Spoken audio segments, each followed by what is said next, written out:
Great to have you back. In the last video, you learned about note values, meaning the duration of notes. Each note value can be divided by 2. Starting from the whole note, the next smaller values are the half note, quarter note, eighth note, and so on.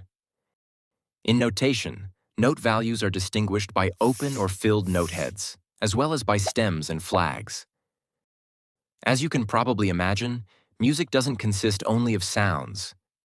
It also consists of silence. When no sound is played, we call it a rest. Rests also need to be notated, and just like notes, they have a fixed duration. Each note value has a corresponding rest symbol. Let's start with the whole rest. It is shown as a small rectangle hanging down from the second line from the top of the staff. The half rest sits on the middle line. At first, it can be difficult to tell them apart.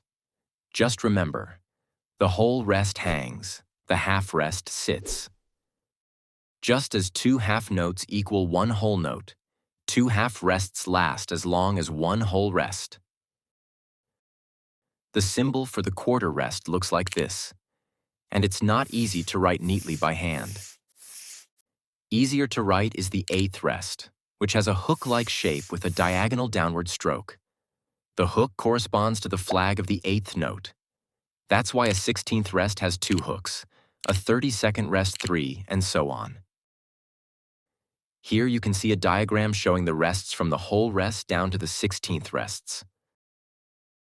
Now let's look at what happens when we combine note values and rests.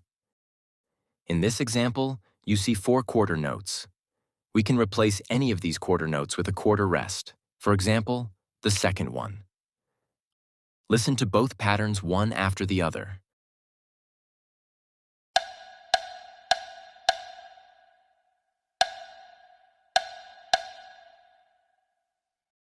In the next example, the second quarter note is replaced by 2 eighth notes.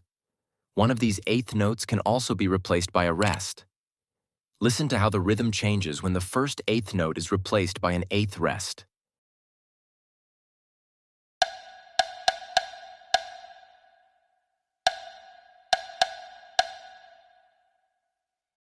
To sum up, every note has a corresponding rest with exactly the same duration. Smaller rests than eighth rests can also appear under beams, as in this example, where the second 16th note is replaced by its rest value. Now you know all note values and their corresponding rests. You can probably imagine that rhythmic notation has even more details to offer. In the next video, we'll talk about dotted notes. What do you think dots might do?